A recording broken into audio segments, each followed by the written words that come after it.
This is John Daly in Paris. I'm standing outside the sentry booth in the square in front of the Bastille on this sweltering hot day of July 14, 1789. More than 50,000 citizens have been kept waiting here since 10 a.m. Paris time, 5 a.m. New York time, by the Marquis de Launay, governor of the Royal French Prison Fortress. The crowd is demanding that the governor surrender the Bastille so that the people may have the arms inside to defend themselves against the king's mercenary troops who are at this very moment surrounding the city. If Delaunay refuses to turn the fortress and its arms over to the citizens of Paris, July 14, 1789. CBS is there. The citizens of Paris before the Bastille. Columbia asks you to imagine that our microphone is at this famous event. All things are as they were then, except for one thing. CBS is there. This broadcast, the second in a special summer series produced and directed for Columbia by Robert Louis Cheon, is based on authentic historical fact and quotation. And now, Paris, July 14, 1789, and John Daly. Off the minute, the people of Paris are angry and restless. After years of indignities, hardships, and a struggle for a voice in their own government, King Louis XVI called the National Assembly at Versailles to write a new constitution.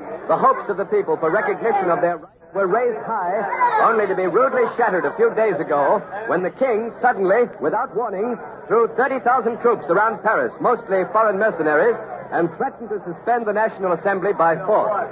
The people are boiling with anger at this betrayal of their hopes, and they are also desperately afraid that the king's troops may invade the city, or at the very least attempt to force them into submission by starvation. In a frantic hurry to gather arms with which to defend themselves, they have assembled here before the Bastille, the only remaining royal garrison in the city. 4 times they have sent delegations inside to demand its peaceful surrender of the governor. 3 times they have returned not only empty-handed, but also with a warning to disperse. Now, the 4th and what may be the final delegation has been inside the Bastille for over an hour. If the governor still refuses, there's no telling what may happen.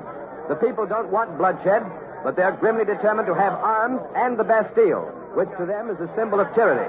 And they're carrying every conceivable kind of weapon right now that they've been able to lay their hands on. I can see pikes and sticks and hatchets. Others are carrying axes and old swords, and a few even have muskets, which they seized this morning from the Hotel des Invalides. There are also several cannons, but whether they can take the Bastille is another matter. I've asked a young Parisian lawyer to tell you what he thinks about that. His name is Jacques Danton. He's standing by the sentry booth with me at the foot of the outer drawbridge. The booth, by the way, is empty. The guard was taken away by the people earlier, enabling us to set up our CBS equipment here. Monsieur Danton, Oui. the Bastille is surrounded by 2 moats. It has a 10-foot stone wall, a garrison of Swiss mercenaries and old French soldiers, and it literally bristles with cannon in the towers. Now, if the governor refuses to surrender, it would seem almost impossible for the people to take it. The walls of the Bastille, monsieur, are no stronger than were the walls of Jericho. Now, that red and blue cockade you're wearing, Monsieur Danton, I see that almost everybody here is wearing one. Does it have any special significance? It is the colors of Paris, but we call it the cockade of liberty. Now, tell me, sir, haven't I seen you at the Palais Royal with Messieurs Desmoulins, Robespierre, and Marat? That is possible, monsieur. We are friends. Well, aren't you, more than that, aren't you all leaders of the radical group here in Paris? Some people say so. Right, well, where are your friends today? Are they with you? Are they down here?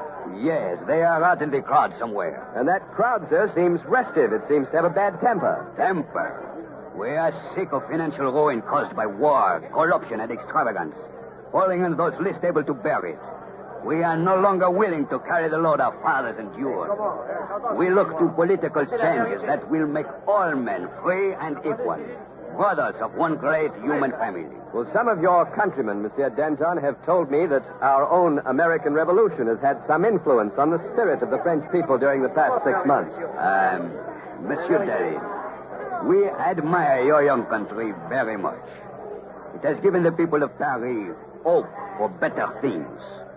Not beyond the grave, but here on earth, now, today. Thank you, sir.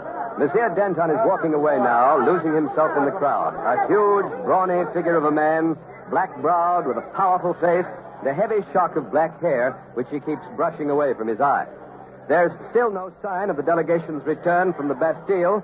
We thought they were ready to come out when we went on the air, but there seems to be more delay. We're still waiting here at the sentry booth, and we hope you'll stay with us. My colleague, Ken Roberts, is out there in the crowd somewhere with a portable transmitter. So I'm going to turn the microphone over to him. Go ahead, Ken. Come in, Ken Roberts. This is Ken Roberts. I'm standing approximately dead center of the Place de la Bastille, right in the very heart of this massive mob of people. It's hot here. The heat here is terrific. The temperature must be at least 110. Regardless of what happens here this afternoon, July 14th will probably be remembered by the people of Paris as the hottest day of the year. The crowd here around me stretches way back up the Rue Saint-Antoine as far as the eye can see, into the very heart of Paris. There are all kinds of people here, shopkeepers, middle-class citizens, and many of the city's 200,000 beggars. There are even some women and children. Most of them are poorly dressed and undernourished, reflecting the conditions under which they've been living for so long in these narrow, crooked, and dirty streets of Paris. They're standing and moving about in small groups. Some are hanging out of the windows bordering the square. I've been looking around here trying to find some people who can speak English, but I haven't had much luck except for one man. We'll get to him in just a moment. But first here's a typical young Parisian housewife, and I'm going to... Madame Dupré, monsieur. Oui, madame, s'il vous plaît. She is slender, dark complexion, hair disheveled, wearing a faded gingham dress. I'm going to ask her what she intends to do with that axe in her hand. Oh, demandez-vous. Madame Dupré, qu'allez-vous faire avec cette hache? Détruire la Bastille, monsieur. Tout le monde a la de la Bastille. Nous en avons assez. À bas la famine. Smash the Bastille, she says. Everybody's smashing the Bastille. We're tired of starving. We've had enough. Mettre le feu aux quatre coins du château de Versailles. Madame Dupré wants to wipe out the aristocrats, to burn down the palace at Versailles. And she looks as if she means it, gripping that axe in one hand and a little boy in the other. Here's a little boy now. Comment t'appelles-tu, petit? Philippe. Philippe. And quel âge as-tu, Philippe? J'ai 8 ans, monsieur. Philippe says he's 8 years old. Philippe, qu'est-ce que tu fais ici aujourd'hui? Je vais prendre la Bastille. Vive la liberté! Philippe says he's going to take the Bastille. And now for the man I told you about before, the one who speaks English. His name is Monsieur Latude. Monsieur Latude, it's rather unusual for anyone in Paris today to speak English. Have you lived in England? Is that where you learned it? No, monsieur. I learned English in the Bastille. In the Bastille? Oui, I was a prisoner there for 35 years. 35 years in prison? You are astonished, monsieur. Well, yes, you didn't tell me, Monsieur Latude. I had no idea. May I ask, how did it happen? Why were you in there? I was charged with insulting Madame de Pompadour. She was the favorite of King Louis XV. Well, did you insult her? No, it was not true, but what can one do against the king's lettre de cachet? Lettre de cachet? Isn't that the paper the king signs committing a person to the Bastille without trial, evidence, or judge? Oui, monsieur, that is a lettre de cachet. The king signs it in blank, and he leaves the name of the victim to be filled in. And then he gives these blanks to his friends to use as they see fit. Is that it? That is it, monsieur. Now put yourself in that place. If anyone tries to make love to your wife or annoys you by loud talk at a dinner party, all you have to do is just write in the offensive person's name, hand it to the authorities, and voila, that is the last you hear of him. Well, is that all you did, Monsieur Latude? Is that why you spent 35 years in the Bastille? For nothing? For nothing, monsieur. Well, Monsieur Latude, what is it like inside the Bastille? How do they treat you in there? That is a long story, monsieur. But I will tell you one thing. Once they put me into a dungeon. The cell was covered with a foot of water. I was chained to the wall, and they kept me there for 40 months. Oui, the Bastille is a foreign vision. It should be destroyed. À bas la Bastille! I understand how you feel, Monsieur Latude. And now tell me, please, who was it who taught you English in the Bastille? It was another prisoner, Major de White from Ireland. He is still in there. You see, I escaped. You escaped? Well, tell us about it, Monsieur Latude. I never heard of anybody escaping from the Bastille. Well, monsieur, Just a moment. Excuse me, please, Monsieur Latude. I can see a signal from the battlement. A man is up there waving to the crowd. Something is evidently going on. Perhaps the delegation is coming down. I'm too far away, so I'm going to switch you back to John Daly at the outer drawbridge. This is John Daly. The signal from the tower is coming from Monsieur Rosier, the leader of the people's delegation. He's waving his hat. He's holding up his hand for attention. The crowd is quieting down a bit now. Apparently, he's about to say something. I'd like you to hear it if it's possible, so I'm going to lift our CBS microphone high in the air. Silence, mes amis. Action! Nous sortirons tout de suite. Tout de suite. He says the delegation will be immediately. This is it. The delegation will be out immediately. The crowd is very... like the governor has finally come to terms.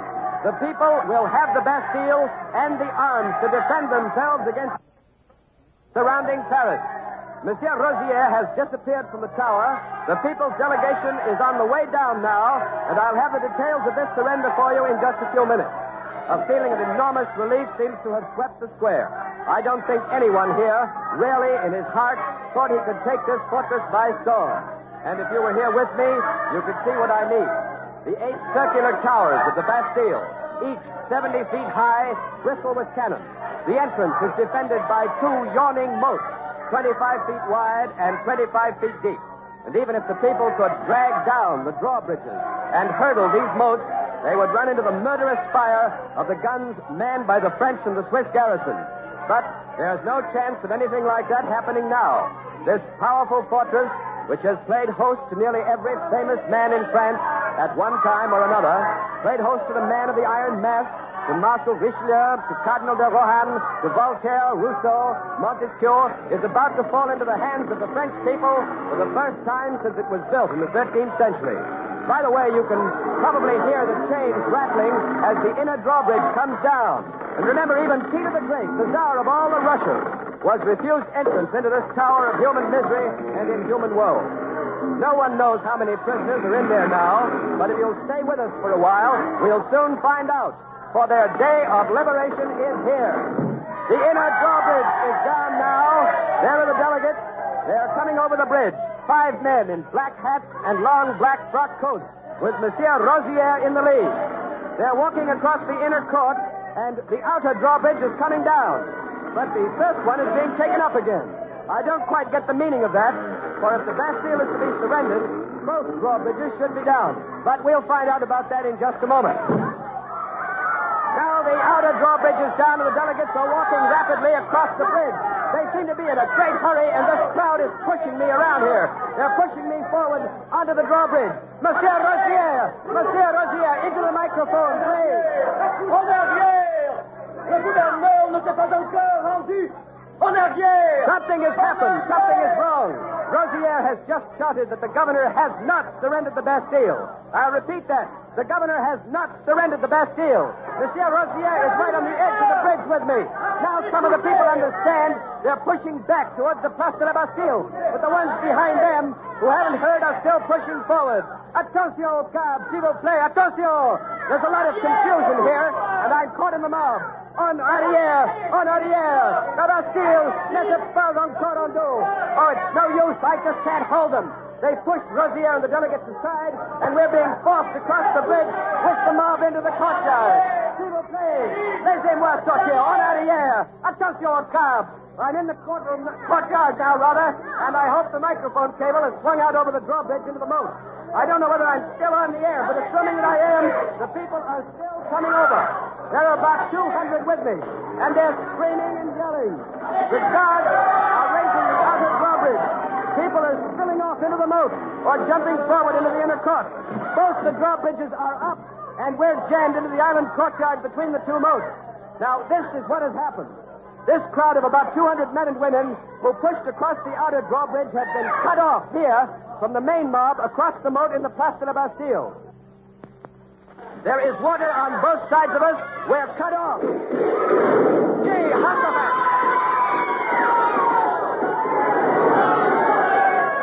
The governor has turned the guns of the Bastille on the people here in the court. They're helpless. So am I. If these bridge members don't stop those bullets. He's shooting them down like cattle. Men, women, falling, screaming. This is horrible. The mob in the square outside can't do a thing. They can't get to us. They've opened fire on the Bastille, though, but their fire is useless. The bullets are smacking into these bridge timbers like so much hail. We're trapped here between the 2 drawbridges, but at least a couple of our men are up hacking away at the chains of the outer bridge. The people are being massacred, cut down. They're all on the ground, turning and twisting in agony. They're killing them, all of them, every one of them. There's hardly a person standing up. This is unbelievable. I can't believe it. It's ruthless, inhuman. Our only hope now is to get the outer drawbridge down and get some help from outside. 2 of our men have gotten up on that drawbridge, as I told you, and they're hacking away at those chains. You can hear it probably. They cut it through. There it goes. The outer drawbridge drawbridge is down. The outer bridge is down. And the mob from the square is coming across to help us. They're pouring in by the hundreds, by the thousands. The Bastille is stormed. The people are storming the Bastille.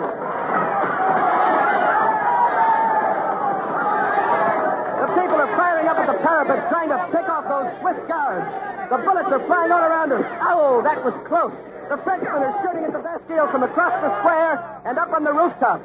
The garrison, the guards, are answering with volley after volley of fire from the fortress. I can see some wagons now loaded with hay, and the people are bringing them up here. They're going to set fire to the governor's house here on the island between the two drawbridges, and they're doing it. There are 3 cannon. 3 cannon are being wheeled into place. The people must have taken them this morning from the Hotel des Avilages. They're training them on that inner drawbridge. They're going to blast it down. The governor's house is starting to burn. Smoke is curling up from it, and now our cannons are in position.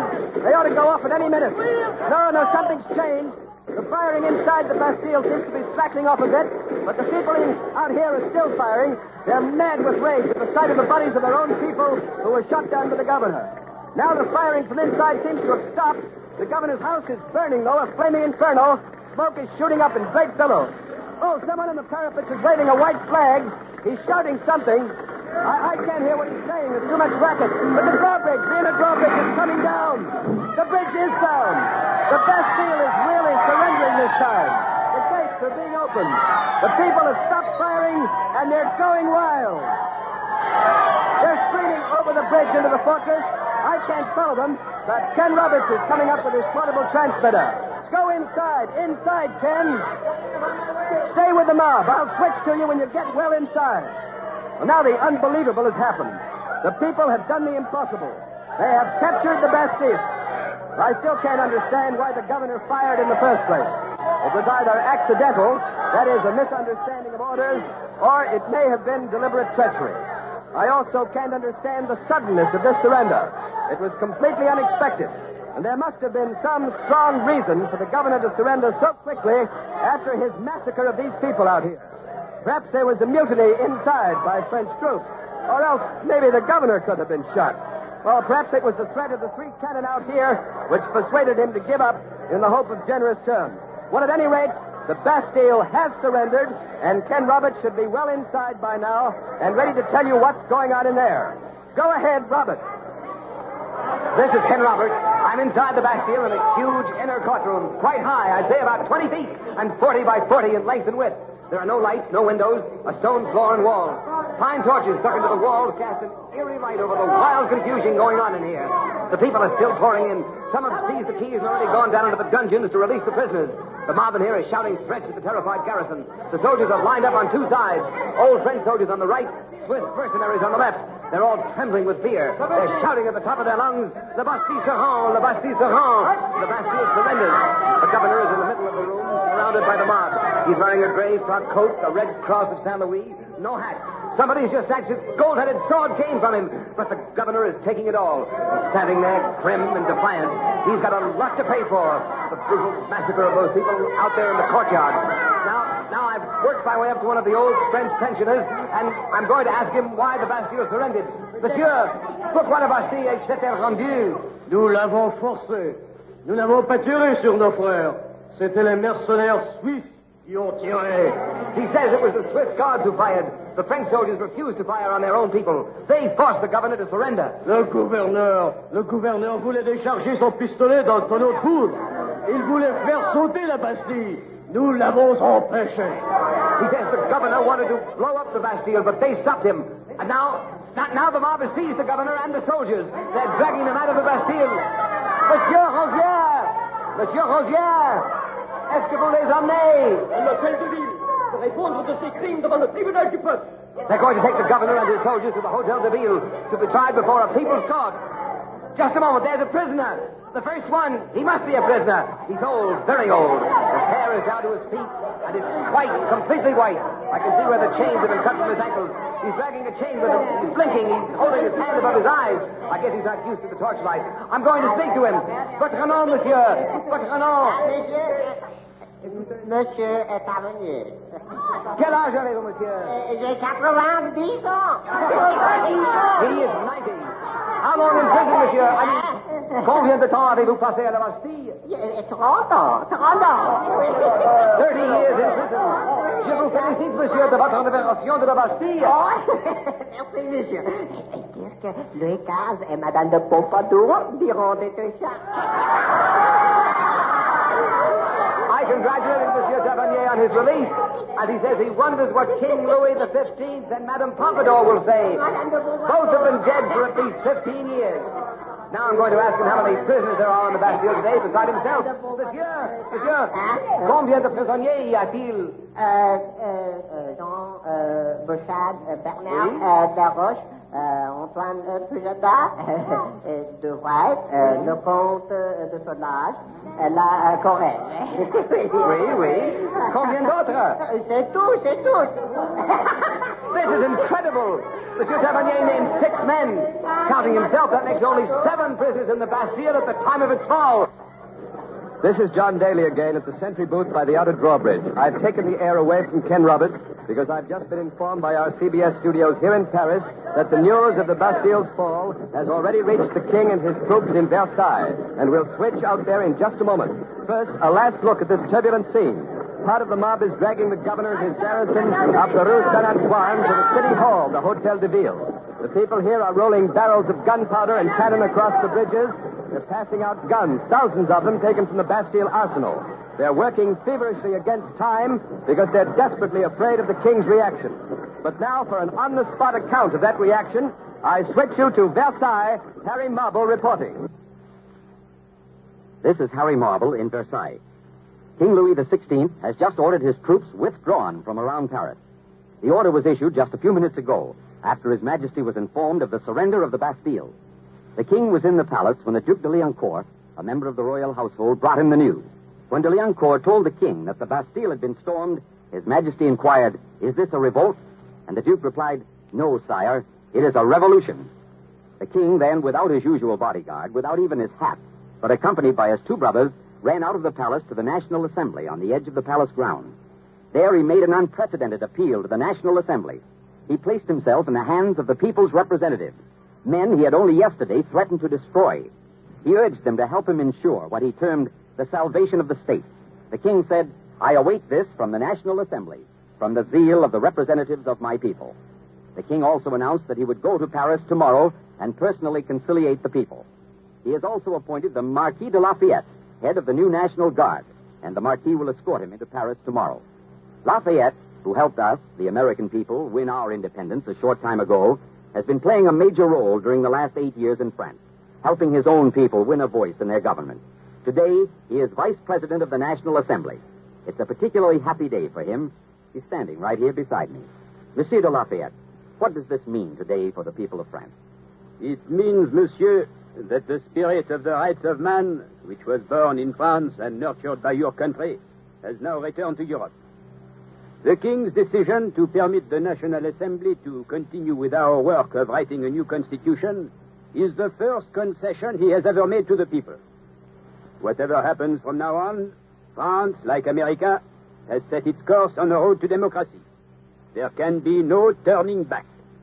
Thank you, Marquis de Lafayette. And now, for the people's reaction to the King's announcement, we return you to Paris and John Daly. This is John Daly. I'm standing in the Place de Grève, the city square in front of the Hotel de Ville, the city hall. The unexpected news from Versailles has turned Paris into a frenzy of celebration. The people are dancing and parading in the streets, no longer in fear of their lives. They're shouting, "Long live liberty, long live France." The governor of the Bastille has been executed for the massacre of the 171 men and women murdered by his guns this afternoon. Several of the soldiers have also been executed, and one was thrown into the Seine. The heads of the governor and his soldiers have been placed on pikes and are now being carried around the city. This strikes a rather ghoulish note in the celebration here, perhaps, but if you knew the suffering of these people and what they have endured for the last 50 years at the hands of such despots as the Marquis de Launay, you perhaps would understand, if not condone, their actions. Tyranny always breeds violence, and to the people of Paris, the Bastille, with its drawbridges and dungeons, was a symbol of rotting tyranny. The excesses committed will perhaps soon pass, but the ideals behind them are certain to live on and to grow. in the hearts of the French people here today and in the hearts of their children. Oh, here come the paraders once again, and they're singing. I recognize the tune. It's Ça Ira, an old French dance to which revolutionary words have been set. They're singing about hanging all aristocrats from lanterns. The streets of Paris, you know, are lighted by lanterns swung on ropes stretched across the roadway. But let's listen to the singing.